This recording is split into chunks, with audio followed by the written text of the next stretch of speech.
And finally, we wrap up this edition of the news with a special interview with the ASEAN Secretary General, Dr. Surin Pitsuwan.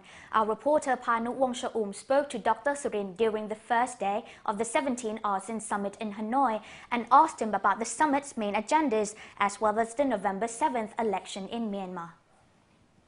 Swadee Krab, Dr. Surin Pitsuwan, the Secretary General of ASEAN. Thank you for giving us this interview on the first day of the Hanoi Summit. Your first question, can you please give us a brief outline of some of the important issues that will be raised at this summit? Well, the leaders are very much engaged on the issue of the role of ASEAN in the new global community. They use the word ASEAN centrality.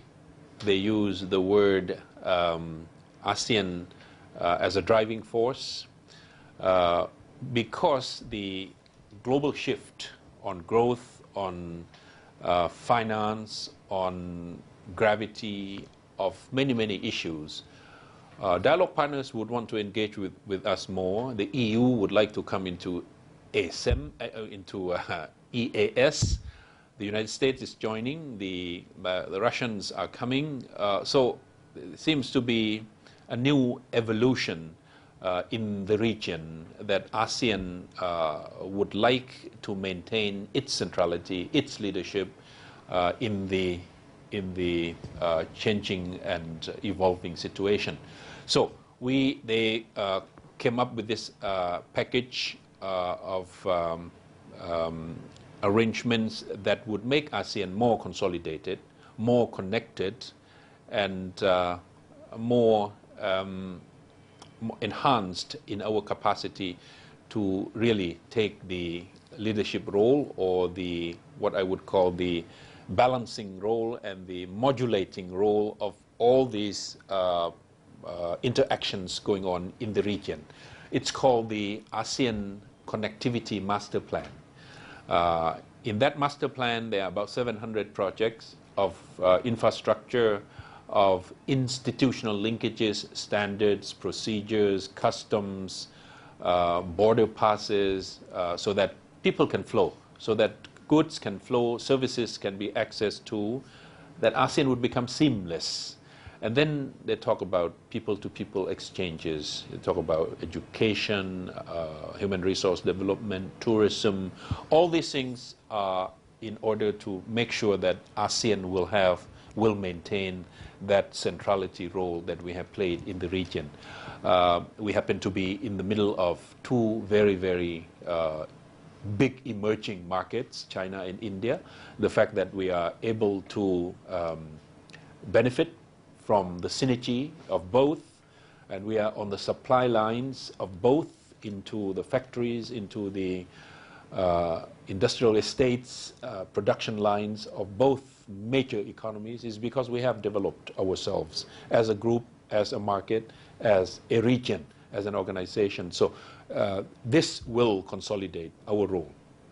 And then they're talking about the future contributions that ASEAN would have for the global community, engaging with the world. We are confident enough, we are recognized, and we have been given opportunities. For example, at the G20, with various international forum and fora, ASEAN is recognized as a success story, managing its own economies well, impacted less than many other regions around the world from the crisis. On top of that, emerging out of the crisis much faster. And right now, we are growing at a rate higher than before the crisis. So it's a miracle for all. We need to know that, and we need to be vigilant. We cannot be complacent. With so much world attention on the November 7th election in Myanmar, what can ASEAN do to improve the democratic transition in the country? And what is your view on the election? It's the last step forward to national reconciliation. It will be a mechanism that would bring a new government. We hope that it will be an effective mechanism of national reconciliation. We hope that it will be accepted and it will be legitimate in the eyes of the Myanmarese people, first and foremost. And then if it is a functioning government afterward, I think we certainly will work and cooperate in trying to solve many, many problems of underdevelopment, of poverty, human resource, agriculture, health. All these things are issues that need to be addressed. And ASEAN is ready to offer our cooperation and our support. So we hope that November 7th is going to bring about that real change. And then some of the ministers were saying, we hope that this issue is going to be behind us. We hope that this issue that has been a point of contention between ASEAN and the rest of the global community, dialogue partners, major dialogue partners, will be removed from our landscape so that we can move on and work on more constructive projects and programs and activities together. And we have offered our assistance, our help, our cooperation. Some of us have experiences in, conducting elections. Some of us have less than others. But there is enough experience in ASEAN.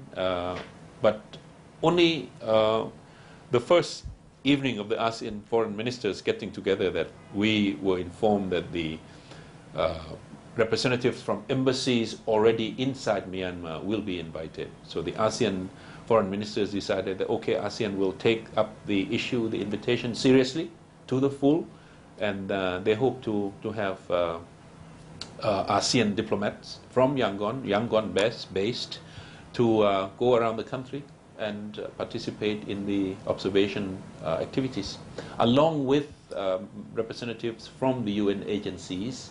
They said about 10, 11 UN agencies inside Myanmar already. So there will be these people going around and looking at observing the elections. Is this part of making the election more inclusive and transparent? I think so. That's one way of trying to ensure the global community and ASEAN itself that everything will be transparent and acceptable to the people of Myanmar. Once it's acceptable to the people of Myanmar, effective government, ASEAN will be in a position to make further contribution. And lastly, Dr. Surin, what is in store for ASEAN in 2011? Well, 2011 you will see ASEAN, I think, in a more confident mood, in a more willing and ready to engage with the global community more. That is a line that we have been told that Indonesia is going to take ASEAN into the direction of more engagement, more coordination, more cooperation, and will take our role in the global community seriously. And Indonesia is very much prepared to do that because itself, with its size, with its experiences, with its leadership in the NAM, in the third world, it has had success and reputation of effective diplomacy. So, with its own membership in the G20, on its own right, and its roles in many, many issues, whether it's climate change, whether it's migration, whether it's the issue of poverty, issue of development, all these things, Indonesia is in a very, very good standing to also help ASEAN, propelling ASEAN into the larger global stage. And that was the interview with Dr. Surin Pitsuwan, the Secretary General of ASEAN from the 17th ASEAN Summit in Hanoi, which the summit will be concluded on Saturday.